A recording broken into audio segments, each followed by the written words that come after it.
Hello dear students, करते हैं worksheet number 36 for the class 10th science. And ये है आपकी 25 सितंबर की वर्कशीट। चैप्टर था हमारा धातु और अधातु, और आज हम उसकी कर रहे हैं प्रैक्टिस शीट, जिससे कि ये चैप्टर आपका कंप्लीट होगा और आपकी रिवीजन साथ के साथ आज कंप्लीट हो जाएगी। तो चलिए स्टार्ट करते हैं। 3 तरह के प्रश्न दिए गए हैं इसमें: वास्तुनिष्ठ प्रश्न, लघु उत्तरीय प्रश्न और दीर्घ उत्तरीय प्रश्न। तो चलिए सबसे पहले हम स्टार्ट करेंगे वास्तुनिष्ठ प्रश्न। सबसे पहला है, एक तत्व ऑक्सीजन के साथ अभिक्रिया करके उच्च गलनांक वाला यौगिक बनाता है और यह यौगिक जल में भी विलय होता है, तो ये कौन सा तत्व होगा बच्चों?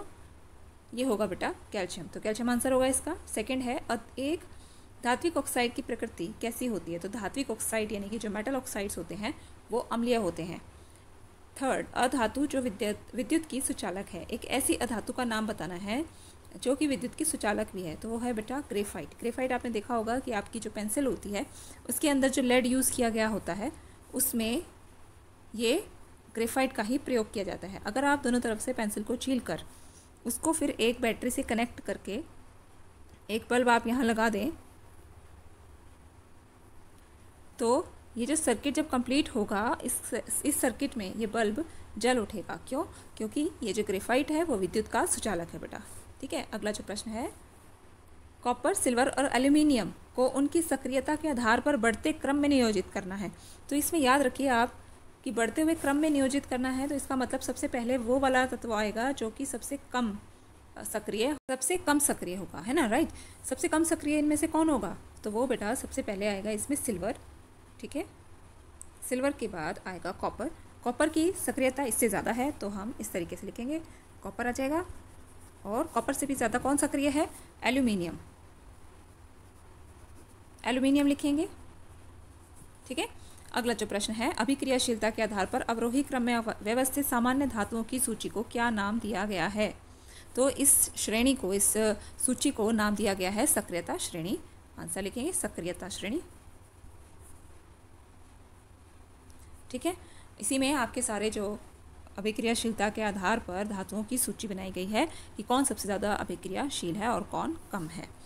नेक्स्ट है, खालिस्तान अभिक्रियाशील धातुएं अपने से खालिस्तान का अभिक्रियाशील धातुओं को उसके लवण विलयन से विस्थापित कर सकती हैं। तो इसका उत्तर आप जानते ही होंगे कि जो ज़्यादा अभिक्रियाशील धातुएं होती हैं वो अपने से कम अभिक्रियाशील, ठीक है, यहाँ लिख सकते हैं, ज़्यादा अभिक्रियाशील धातुएं अपने से कम अभिक्रियाशील धातुओं को उसके लवण विलयन से विस्थापित कर सकती हैं।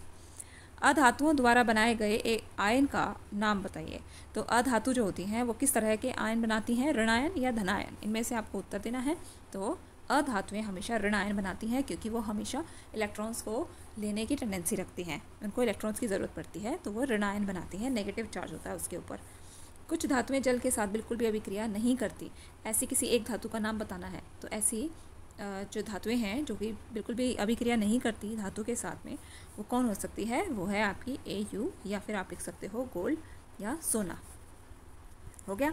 नेक्स्ट हो गया क्वेश्चन आपका, पृथ्वी की सतह पर प्रचुर मात्रा में पाई जाने वाली धातु कौन सी है? तो सबसे ज़्यादा जो प्रचुर मात्रा में मिलती है पृथ्वी की सतह पर वो धातु है एल्यूमिनियम। ओके, अगला जो प्रश्न है, किसी तत्व E जो दे रखा है उसका नाम रख दिया E और उसका एटॉमिक नंबर दे दिया है Z = 16। उसका इलेक्ट्रॉनिक विन्यास दे दिया है 2, 8, 6, यानी कि पहले शेल में है 2 इलेक्ट्रॉन्स, दूसरे शेल में है 8 इलेक्ट्रॉन्स, उसके बाद तीसरे शेल में है 6 इलेक्ट्रॉन्स, जिसको वो पूरा करने की कोशिश करेगा। या तो उसको देना हो या फिर लेना हो, दोनों में से कोई ये काम करेगा इस शेल को पूरा करने के लिए, आखिरी वाली शेल को। तो वो पूछा गया है कि 6 इलेक्ट्रॉनों का वो त्याग करेगा या 2 इलेक्ट्रॉनों को ग्रहण करने की कोशिश करेगा। तो इसका आंसर रहेगा कि वो 2 इलेक्ट्रॉन को ग्रहण करेगा, क्योंकि 6 इलेक्ट्रॉन को त्याग करने से ज़्यादा सही है कि वो इलेक्ट्रॉन को ग्रहण कर ले और उसका ऑक्टेट जल्दी पूरा हो जाएगा। आगे के प्रश्नों में चलते हैं। अगला प्रश्न, निम्नलिखित अभिक्रियाओं के समीकरणों को पूरा करना है। तो यहाँ समीकरण आपको दिए गए हैं, आधे हैं वो, उनके उत्पाद आपको लिखने हैं। तो Fe और वाटर, ये पानी के साथ मिलकर क्या बनाएगा बेटा? Fe3O4 बनाएगा, और साथ ही हाइड्रोजन गैस भी इसमें रिलीज़ होगी।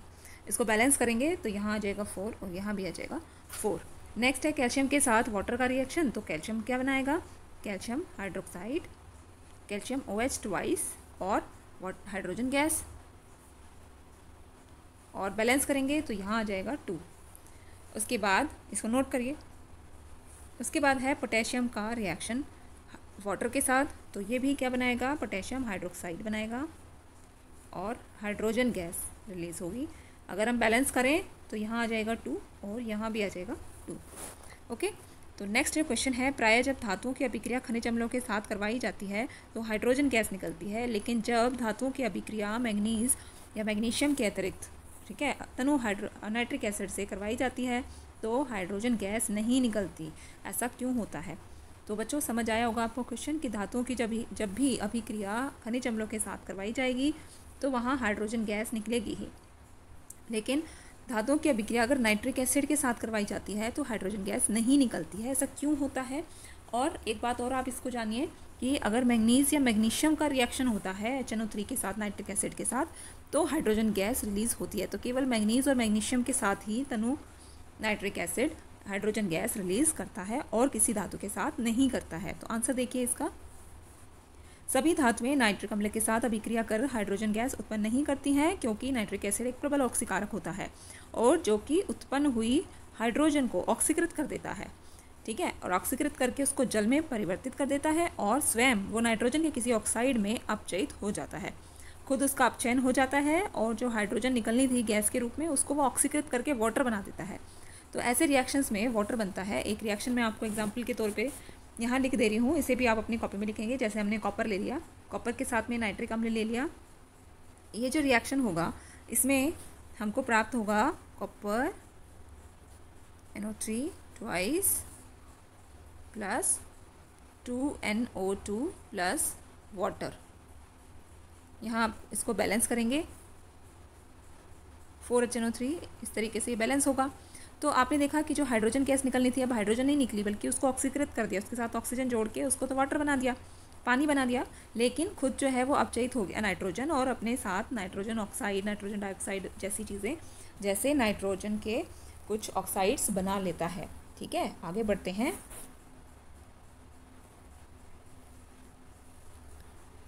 अगला जो प्रश्न है हमारा कि आपको एक हथौड़ा, बैटरी, बल्ब, तार और स्विच दे दिया गया है। इनका उपयोग करके आपको धातु और अधातुओं के नमूनों के बीच में विभेद कैसे कर सकते हो ये बताना है, और धातुएं और अधातुएं जो होती हैं उनमें विभेदन के लिए इन परीक्षणों का आकलन भी करना है आपको। तो आपको ये भी बताना है कि आप किस तरीके से पता करेंगे। मैं आपको कोई भी चीज़ दे दूँ, किसी भी धातु या अधातु की कोई ऑब्जेक्ट या कोई सामान दे देती हूँ, उसको आपको अगर चेक करना हो और आपको ये चीज़ें दी गई हैं तो आप क्या पता कर पाएंगे। तो चलिए आंसर देखते हैं इसका। हथौड़े से पीट कर, अगर हम हथौड़े का इस्तेमाल करके करते हैं तो धातु की पतली चादर प्राप्त होती है, जबकि अधातु कैसी होंगी, वो भंगुर होंगी और छोटे छोटे टुकड़ों में बिखर जाएंगी। तो सब क्लियर हुआ। तो यहाँ पे आप देख सकते हो कि जो मेटल्स हैं वो पतली चादर के रूप में बदल जाएंगे, लेकिन अधातु जो होंगी वो छोटे टुकड़ों में बिखर जाएंगी। इस तरीके से अगर विद्युत परिपथ वाला हम यूज़ करें तो सबसे पहले बल्ब, बैटरी, तार, स्विच का उपयोग कर निम्न परिपथ बनाएंगे हम। परिपथ जो है मैं आपको बता देती हूँ, जैसा कि हमने अभी डिस्कस भी किया था कि आप एक टेस्टर परिपथ बना सकते हो। यहाँ पे हमने बैटरी को जोड़ दिया है, फिर हम स्विच भी दे सकते हैं यहाँ पर, और एक बल्ब को हम यहाँ पे जोड़ेंगे और इस तार को यहाँ पर कनेक्शन के लिए दे देंगे, और ये बल्ब जो है उसको चेक कर लेंगे कि ये बल्ब ऑन होगा या नहीं होगा। बीच में, इन दोनों के बीच में जिस भी आप सामान को चेक करना चाहते हो, ऑब्जेक्ट को चेक करना चाहते हो, वो यहाँ कनेक्ट की जाएगी। तो आप पता कर सकते हो कि उसने बल्ब को ऑन किया या नहीं किया। तो इसके बाद क्या होगा, बारी बारी से धातु और अधातु के नए दिए गए नमूनों को विद्युत परिपथ के क्लिप में लगाकर स्विच को ऑन करेंगे तो हम देखेंगे कि धातुओं की स्थिति में बल्ब चलने लगेगा और अधातुओं की स्थिति में बल्ब नहीं चलेगा। अब परीक्षण देख लेते हैं इसका कि जो ज़्यादा उपयुक्त तरीका है वो ये है सेकेंड वाला। उसमें क्योंकि ग्रेफाइट एक धातु है, एक अधातु है, ये यहाँ आप लिखिए अधातु है, ग्रेफाइट एक अधातु है परंतु विद्युत का सुचालक है, इसलिए इसके साथ भी बल्ब जलने लगेगा। तो ये इसमें आप बता सकते हो कि जो परीक्षण कौन से वाला आप यूज़ करोगे, ज़्यादा बेटर कौन सा रहेगा। परीक्षण ए जो है वो ज़्यादा उपयुक्त दिखाई दे रहा है, क्योंकि यहाँ पे तो मिस्टेक्स भी हो सकती हैं, है ना। तो चलिए आगे बढ़ते हैं। प्रश्न है, उभयधर्मी ऑक्साइड क्या होते हैं? दो उभयधर्मी ऑक्साइडों के उदाहरण आपको बताने हैं। तो इसके लिए ऐसे धातु ऑक्साइड जो अम्ल तथा क्षारक दोनों से अभिक्रिया कर सकते हैं, वो लवण और जल प्रदान करते हैं, ऐसे ऑक्साइड उभयधर्मी ऑक्साइड कहलाते हैं। इसके दो उदाहरण हैं मेनली, और इन्हीं को आप अच्छे से याद कर लीजिए, इन्हीं पर क्वेश्चंस भी आते हैं कई बार, Al2O3 और जिंक ऑक्साइड यानी कि ZNO। इसके रिएक्शंस भी लिखने हैं, अभिक्रिया लिखनी है, तो आप लिख सकते हो ZNO क्या करता है, उसकी रिएक्शन हम एसिड के साथ लिखेंगे, और जिंक ऑक्साइड की रिएक्शन हम बेस के साथ भी लिखेंगे, एक क्षारक के साथ भी लिखेंगे। तो जब वो HCl के साथ रिएक्शन करता है तो मिलता है हमको ZnCl2 और वाटर मिलता है जिंक क्लोराइड और जल मिलता है। इसी तरीके से जब ये क्षार के साथ अभिक्रिया करता है तो हमें मिलता है Na2ZnO2, सोडियम जिंकेट 2 आ जाएगा यहाँ पे, और जल मिलता है। ठीक है बच्चों, तो ये हो गई रिएक्शन, इसको भी आप नोट करेंगे साथ के साथ। अगला जो प्रश्न है हमारा, कारण बताने हैं कि गर्म जल का टैंक बनाने में तांबे का उपयोग क्यों किया जाता है और इस्पात का क्यों नहीं किया जाता है। आभूषण बनाने में सोने और चांदी का उपयोग क्यों किया जाता है, और सोडियम, पोटेशियम और लिथियम को तेल के अंदर संग्रहित क्यों किया जाता है। इन तीनों के आंसर्स हम देखते हैं। तो पहला जो है कि जो कॉपर है उसके टैंक क्यों बनाए जाते हैं, क्योंकि कॉपर ऊष्मा का अच्छा सुचालक होता है और यह गर्म जल के साथ अभिक्रिया नहीं करता। इसके विपरीत आयरन या फिर इस्पात का अगर हम इस्तेमाल करते हैं, स्टील का, तो वो गर्म जल के साथ अभिक्रिया करता है। इसी तरीके से सोने और चांदी जो होते हैं वो दोनों चमकदार धातुएं होती हैं और संक्षारित भी नहीं होती, इसीलिए उनका प्रयोग किया जाता है आभूषण बनाने के लिए, और उनकी सतह जो इतनी चमकदार होती है कि आभूषण सुंदर भी लगते हैं। फिर रहता है सोडियम, पोटेशियम और लिथियम जो है वो वायु में खुला छोड़ने पर अपनी अत्यधिक क्रियाशीलता के कारण आसानी से आग पकड़ लेते हैं, अतः इनको तेल के अंदर, तेल कौन सा यूज़ किया जाता है यहाँ पर, तेल बेटा यहाँ पे पेट्रोल, या तो पेट्रोल में इनको रखा जाता है या फिर केरोसिन के तेल में। केरोसिन का तेल होता है जिसको हम मिट्टी का तेल भी कहते हैं, उसी के अंदर इसको डिप करके रखा जाता है। ठीक है, यहाँ तेल का मतलब इससे है। आगे चलते हैं। जिंक, मैग्नीशियम और कॉपर के धात्विक ऑक्साइडों को निम्न धातुओं के साथ गर्म किया गया, तो आपको बताना है कि इन स्थितियों में विस्थापन अभिक्रिया घटित होगी या नहीं होगी। तो सबसे पहले देखेंगे जिंक ऑक्साइड का जिंक के साथ रिएक्शन मैग्नीशियम और कॉपर के साथ। ठीक है, तो बारी बारी से करेंगे इनको। जिंक ऑक्साइड का जब जिंक के साथ होगा तो यहाँ कोई रिएक्शन नहीं होगा। उसके बाद मैग्नीशियम के साथ में यहाँ विस्थापन होगा। ठीक है, मैं केवल वी लिख देती हूँ जिससे पता चल जाएगा, आप पूरा लिखेंगे विस्थापन। और कॉपर के साथ में भी कोई अभिक्रिया नहीं होगी। मैग्नीशियम ऑक्साइड की अगर बात करें तो यहाँ भी कोई रिएक्शन नहीं होंगे। अब आता है कॉपर ऑक्साइड। तो बेटा कॉपर ऑक्साइड जो है, यहाँ कॉपर मेटल यूज़ किया गया है, तो कॉपर जो होता है वो कम सक्रिय होता है, लीस्ट रिएक्टिव मेटल्स में आता है, कम सक्रिय आता है ये। तो इसको तो कोई भी धातु जो है वो विस्थापित कर सकती है, तो जिंक भी इसको विस्थापित करेगा और मैग्नीशियम भी इसको विस्थापित करेगा। कॉपर के साथ तो कोई रिएक्शन नहीं होगा। ठीक है, तो ये चीज़ आपको लिखनी है इसमें, किस किस में विस्थापन होगा और किस में नहीं होगा। अगला प्रश्न देखते हैं। किसी एक स्थिति को एक ऐसी धातु का उदाहरण देना है जिसकी आघातवर्ध्यता सबसे अधिक होती है। तो ऐसा कौन सा मेटल है जो सबसे ज़्यादा आघातवर्ध्य है, वो है बेटा गोल्ड या फिर सोना, ये सबसे ज़्यादा आघातवर्ध्य होता है। सेकंड है जिसकी ऊष्मा की सुचालकता सबसे अधिक होती है, जो सबसे अधिक सुचालकता होती है उसकी ऊष्मा की, तो वो है सिल्वर। आंसर लिखेंगे सिल्वर। अगला जो प्रश्न है, एक ऐसी धातु जो उन्मुक्त अवस्था में नहीं पाई जाती। तो बहुत सारी ऐसी धातुएं हैं जो कि उन्मुक्त अवस्था में पाई जाती हैं। बिल्कुल उन्मुक्त अवस्था में तो पाई जाती है बेटा गोल्ड, लेकिन क्वेश्चन जो है वो अलग है, कंफ्यूज नहीं होंगे। तो आपसे पूछा गया जो उन्मुक्त अवस्था में नहीं पाई जाती, तो लगभग ऐसी बहुत सारी धातुएं हैं जो उन्मुक्त अवस्था में नहीं मिलती बल्कि अपने एक अयस्क के रूप में प्राप्त होती हैं। जैसे आप इसमें कोई भी नाम लिख सकते हैं, कॉपर लिख सकते हैं, सोडियम लिख सकते हैं, ओके, सिल्वर लिख सकते हैं, क्योंकि ये अपने एक अयस्क के रूप में मिलती हैं। लेकिन गोल्ड जो है, अगर क्वेश्चन ये आता है कि उन्मुक्त अवस्था में पाई जाती हैं, तो इसमें आप उत्तर लिख सकते हैं सोना। अगला जो प्रश्न है, एल्यूमिनियम में ऐसा कौन सा गुण है जिसके कारण उद्योग जगत में इसकी काफ़ी मांग है। तो एल्यूमिनियम जो धातु है उसके बहुत सारे ऐसे गुण हैं जिसकी वजह से इसका इस्तेमाल किया जाता है। तो सबसे पहला जो इसका गुण है वो बेटा आघातवर्ध्य है, इसमें आघातवर्ध्यता बहुत ज़्यादा होती है। ठीक है, और सेकंड जो है ये तन्य भी होता है, तन्यता इसका एक गुण है। तीसरी बात जो आप लिखेंगे कि ये एक नॉन रिएक्टिव यानी कि असक्रिय धातु के रूप में काम करता है और संक्षारित नहीं होता है, संक्षारित नहीं होता या इसका संक्षारण नहीं होता। ठीक है, और अगर हाँ, और चौथा जो गुण है आप लिख सकते हो कि एल्यूमिनियम जो है वो एक हल्की धातु होती है, तो इसका इस्तेमाल हवाई जहाज़ बनाने में भी किया जाता है, उद्योगों में मशीनरी बनाने में भी किया जाता है। आगे बढ़ें।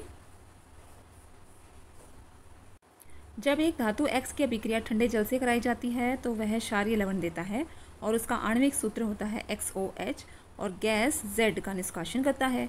यह आसानी से आग भी पकड़ सकता है। तो X, Y और Z को पहचानना है और इस रासायनिक अभिक्रिया को भी लिखना है। तो बेटा आप इसमें देख सकते हो कि जो X है वो कोई भी धातु हो सकता है, किसमें से, सोडियम हो सकता है वो, या तो क्योंकि सोडियम भी आग पकड़ता है, इसके अलावा लिथियम आग पकड़ता है और पोटेशियम भी आग पकड़ता है। तो एक्स क्या क्या हो सकता है? एक्स हो सकता है सोडियम, लिथियम या पोटेशियम। अब बात आती है वाई की। तो वाई क्या होगा? जब ये इसके साथ में रिएक्शन करता है तो हमें प्राप्त होता है XOH। ठीक है, तो आणविक सूत्र XOH क्षारीय लवण है, तो इसमें वो क्या प्राप्त करेगा? यहाँ वो प्राप्त करेगा NaOH। तो वाई क्या हो जाएगा हमारा? NaOH। अब आती है बात Z की। तो Z क्या है?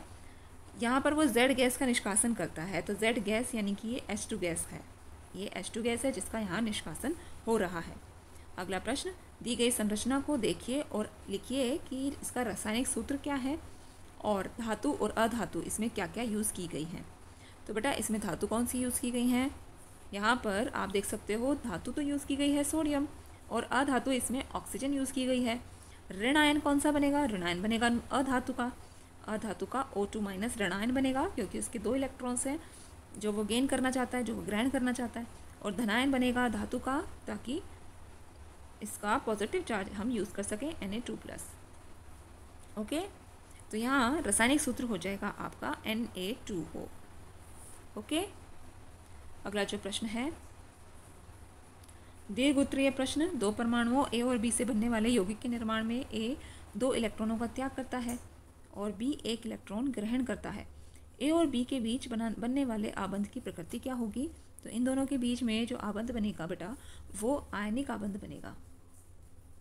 इसका उत्तर लिखिए आयनिक आबंध। अगला जो प्रश्न है A और B से बनने वाले इस यौगिक का सूत्र भी सुझाइए। तो यहाँ आपको पता है कि A जो है वो 2 इलेक्ट्रॉन का त्याग कर रहा है और B 2 इलेक्ट्रॉन ले रहा है, तो यहाँ पर इसका सूत्र रहेगा AB2। ठीक है, इसी प्रकार बनने वाले MgCl2 अणु के निर्माण का वर्णन करना है। तो वो कैसे बनता है? MgCl2 का यहाँ इलेक्ट्रॉन डॉट स्ट्रक्चर दिया है। तो Mg के 2 इलेक्ट्रॉन्स हैं उसके आउटर मोस्ट शेल पर और क्लोरीन को 1 इलेक्ट्रॉन चाहिए अपने आउटर मोस्ट शेल को कंप्लीट करने के लिए। ठीक है, और ये जो मैग्नीशियम है वो उसको 1 इलेक्ट्रॉन दान करेगा और ये ग्रहण करेगा। तो यहाँ पर आपको पता ही है कि ये जो कंपाउंड बनेगा वो फिर बनेगा हमारा MgCl2 और Mg जो इसका जो आयन बनेगा वो रहेगा Mg2+ और क्लोरीन पर रहेगा 1 नेगेटिव चार्ज। लेकिन यहाँ क्लोरीन हमने 2 यूज़ किए हैं, तो 2 Cl नेगेटिव यहाँ पर बनेंगे। चलते हैं अगले प्रश्न पर। साधारण नमक केवल पिघली अवस्था में विद्युत का संचालन करता है, ऐसा क्यों? उत्तर लिखेंगे साधारण नमक पिघली या जल में घुली हुई अवस्था में विद्युत धारा प्रवाहित करने पर आयनों में टूट जाते हैं, जिसके कारण यह आयन्स जो होते हैं वो विपरीत इलेक्ट्रोड्स की तरफ में जाते हैं और विद्युत चालन का गुण दर्शाते हैं। इस तरीके से आप लिख सकते हैं। नेक्स्ट इज NaCl का गलनांक उच्च क्यों होता है? आयनिक यौगिकों में, जैसे कि हम यहाँ उसमें एग्जाम्पल लिख सकते हैं NaCl। तो आयनिक यौगिकों में परस्पर आयनिक आकर्षण बहुत ही ज़्यादा शक्तिशाली होता है। इस शक्तिशाली बंध को तोड़ने के लिए बहुत ज़्यादा ऊर्जा की आवश्यकता होती है, अतः इनका गलनांक भी कैसा होता है? ज़्यादा होता है, उच्च होता है। निम्नलिखित गुणों के आधार पर धातु और अधातु में अंतर बताने हैं, जैसे कि तन्यता, आघातवद्यता, घनत्व, रूप और विद्युत सुचालकता। तो सारी प्रॉपर्टीज़ आपको लिखनी है इसके धातु और अधातु की। इसमें बच्चों ये उत्तर आप लिख सकते हैं। इस वर्कशीट जो ये आपकी 16 सितंबर की वर्कशीट थी उसमें ये प्रॉपर्टीज़, ये गुणधर्म बिल्कुल अच्छे से समझाए गए थे। तो आप इनमें से लिख सकते हैं। जैसे आपसे पूछा गया है कि आघातवद्यता के रूप में धातु और अधातु की जो प्रॉपर्टीज़ हैं उनके गुणधर्म वो बताइए तन्यता के आधार पर, घनत्व के आधार पर। तो ये आप लिख सकते हैं, आंसर यहाँ से लिखेंगे। अगला जो प्रश्न है एक्वा रिजिया, ये क्या होता है? तो बच्चों एक्वा रिजिया आप समझ लीजिए कि इसके अंदर 3:1 इस रेशो में, इस अनुपात में क्या क्या मिलाया जाता है? नाइट्रिक एसिड और हाइड्रोक्लोरिक अम्ल, यानी कि 3 भाग जो है वो HNO3 होगा और 1 भाग होगा हाइड्रोक्लोरिक एसिड का। जैसे कि आप देख सकते हो बीकर में 300 ml अगर नाइट्रिक एसिड लिया गया है तो 100 ml HCl का प्रयोग किया जाएगा एक एक्वा रिजिया बनाने में। तो ये क्या होता है? एक स्ट्रॉन्ग मिक्सचर होता है कंसनट्रेटेड नाइट्रिक एसिड और हाइड्रोक्लोरिक एसिड का, और ये बहुत ज़्यादा संक्षारित करने वाला लिक्विड होता है जो कि गोल्ड को भी संक्षारित कर देता है। समझ आया? तो आप उत्तर लिखेंगे इसका। अगला प्रश्न समझिए, धातुओं की अन्य लवण विलयनों के साथ अभिक्रिया पर संक्षिप्त टिप्पणी लिखिए। लिखेंगे उत्तर, उच्च क्रियाशील धातु कम क्रियाशील धातुओं को उनके स्थान से विस्थापित कर देती हैं। यह विस्थापन अभिक्रिया कहलाती है। तो जब भी कभी हम एक धातु का अभिक्रिया किसी दूसरे धातु के लवण से करवाएंगे तो क्या होगा, तो वहाँ पर आप देखोगे कि जो पहली धातु है वो दूसरी धातु का जो स्थान है वो ग्रहण कर लेती है। एग्जाम्पल देखते हैं हम इसका एक, तो Zn और हमने ले लिया CuSO4। यहाँ आप देख रहे हो कि हमने धातु ली है Zn जिंक और CuSO4 हमने दूसरी धातु का लवण ले लिया CuSO4। तो अब जो रिएक्शन होगा उसमें आप देखोगे कि ZnSO4 मिलेगा और कॉपर अलग से मिलेगा। उल्टा हो जाएगा, यहाँ पर कॉपर था तो अब जिंक जो है वो इसका स्थान ले लेगा। ऐसा क्यों होगा, क्योंकि ये ज़्यादा अभिक्रियाशील है और कॉपर जो है वो जिंक के मुकाबले कम अभिक्रियाशील है। एक और एग्जांपल देखते हैं, हम ले लेते हैं आयरन या लोहा Fe और कॉपर सल्फेट के साथ इसका अगर सोल्यूशन, इसका अभिक्रिया देखते हैं तो यहाँ भी क्या होगा, आयरन जो है वो कॉपर से ज़्यादा अभिक्रियाशील है, तो वो आयरन जो है कॉपर को डिस्प्लेस करेगा, विस्थापित करेगा, FeSO4 बनाएगा और कॉपर अलग से आ जाएगा। तो बच्चों ये आपकी वर्कशीट थी। आई होप आपको ये क्लियर हुए होंगे सारे क्वेश्चंस। थोड़ी लंबी है वीडियो लेकिन आपको समझ भी आने चाहिए क्वेश्चंस, और अगर आपको अच्छे से समझ आ गया है तो वीडियो को लाइक ज़रूर करें, अपने फ्रेंड्स के साथ शेयर भी करें।